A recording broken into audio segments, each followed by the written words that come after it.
Hello everyone, welcome back to the channel. I am the Maize Man. Before we get started, make sure you hit the like button, share this on social media with your friends, drop a comment, subscribe. Today we are talking the retirement heard around the college football world and the aftermath of it. Plus, Michigan loses a couple wide receivers in the transfer portal after the championship, and the NCAA has vindicated the Wolverines. I'll tell you how. All that, and of course, I'm upset. No disrespect, respectfully, but disrespectfully, it's disrespect. Don't be disrespectful. Those vile, disgusting Spartans, poor little bro them. And I'ma tell them where I'm at. That vile, disgusting cesspool in Columbus, the other state, and of course, as always, I'm upset. So unless you've been living under a rock, the greatest coach in college football history, at least in modern college football history, Nick Saban has announced his retirement in a shocking move. Yesterday, he explained to players that due to his age and health concerns, that he would be stepping away from coaching at the University of Alabama, that he brought back to prominence in this century. Nick Saban, unquestionably the modern day, let me say that, GOAT, because I know there's going to be people who go back to, Rockney and Yost and even Bear Bryant. But in modern college football history, Nick Saban is unquestionably the GOAT. It's ironic that his last game coaching was against the Michigan Wolverines, the 2023 national champion Michigan Wolverines. But bigger than even that, in terms of present and future college football, is what happens with all these players that Alabama had on its roster and were bringing in. And that is going to be the most interesting talk for weeks to come.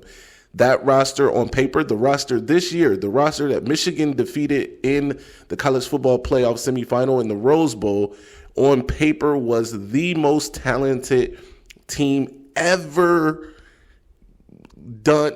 composited by 24/7. Ever.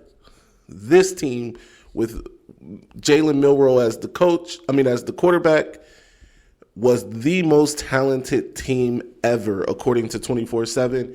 And now that roster could potentially be blown up. Of course, there are going to be rumors and speculation about who the next coach could be. Everybody from Dan Lanning to Mike Norvell to hell, Deion Sanders is on the list and is a possibility. It is Tuscaloosa, Alabama. I explained this last night on the live. It's not exactly a vacation spot, right? It's not Los Angeles. It's not Miami. It's not even New York or any other college town. It's not even College Station or whatever, right? Like, it's in the middle of a depressed state and no shot to the state of Alabama. I got love for Alabama. I got people down there. Shout out to my guy, Nick Saban Jr. I know he is having a hard time right now coping with the fact that Nick Saban has retired. But anyway, what's this mean for Michigan? Immediately, I think former USC transfer who committed to Alabama during the week of the Rose Bowl, Damani Jackson, is in play for the Wolverines. You have to think that, as well as some other players on that roster. Drop a comment.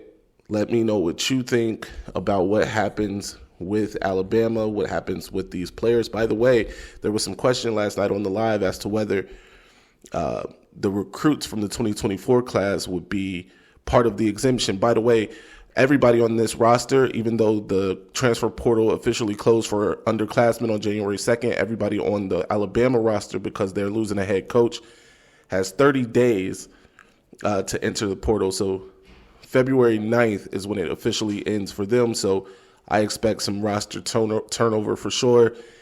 by the way, every player on their 2024 commitment list that has enrolled, and they had 21 early enrollees, have taken classes, have started classes, are officially part of the roster, so they too can declare in the transfer portal in the next 30 days.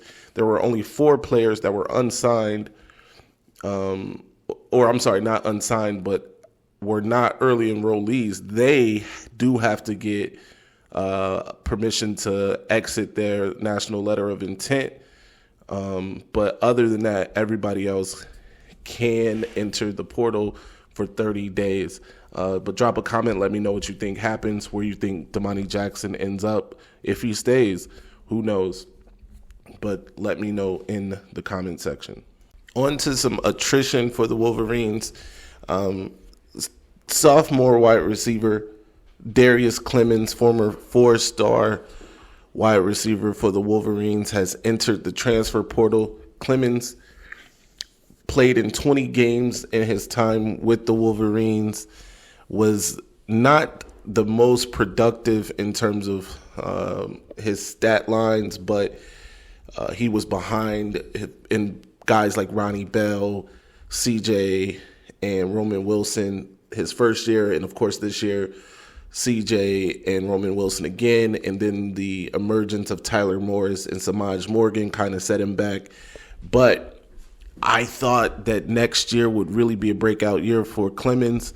Unfortunately, we won't get to see that because he's entered the transfer portal. We wish him all of the best. He was a big body receiver. I was really excited to see what he could do. He's a 6'4" guy.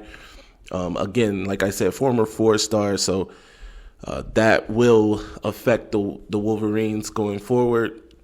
Next year, it is expected for Samaj and Tyler to take bigger roles, as they were the 3rd and 4th receivers on the roster in terms of production this year. But both of those guys are more slot receivers than outside guys, and I thought Clemens would be a great outside target. So we'll see what the Wolverines do in the portal, or who they can bring in the 2024 class, because that's not over, especially with guys re-entering or decommitting, and what's going on in Alabama, of course, affecting that to some degree too. So we'll see what happens, but we'll keep you posted as more information becomes available. The Wolverines were vindicated in a way by NCAA President Charlie Baker, who spoke with multiple media sources and spoke candidly about his decision to disclose information that they had obtained to teams that would be playing the Wolverines, and obviously to the Big Ten, about the cheating allegations of Connor Stallions in Michigan. He went on to say that he didn't regret that, saying, quote, "I don't regret doing it because sitting on that information, given the comprehensiveness of it, I think we have put everyone, including Michigan, in an awful place. At the end of the day, no one believes at this point that Michigan didn't win the national title fair and square. So I think we did the right thing." So basically saying that giving that information to the teams and to the media at large basically eliminated any chance of Michigan cheating, if you will, and I say that with quotation fingers, going forward, and thus that Michigan's national championship victory and the road to that victory was won fair and square. So in a roundabout way, he's giving credit to the Wolverines for doing it the right way, and saying that their national championship victory is legitimate. So to the haters out there, to the detractors out there, most of them being Ohio State and Notre Dame fans, please pick your jaws up off the floor, proceed to the stage left exit, go blue. Finally, we'll end this with some Michigan recruiting news. 2024 wide receiver, the top-rated player left in the 2024 class, fringe 5-star wide receiver Gatlin Bair, the fastest man in high school athletics, is down to his final 2 schools. We've already known that Michigan and Oregon are the final 2.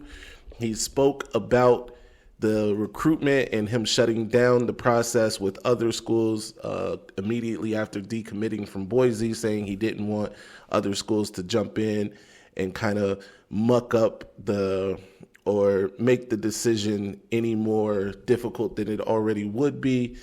He also spoke about Michigan winning the national championship, saying, I wouldn't say it had a huge impact on my recruitment other than it proved what I already believed. That is that they develop and play at a high level. I'm super happy for all those guys over there, no matter what you believe with the allegations and things like that. From a player's perspective, they overcame a ton, and it's really cool to see.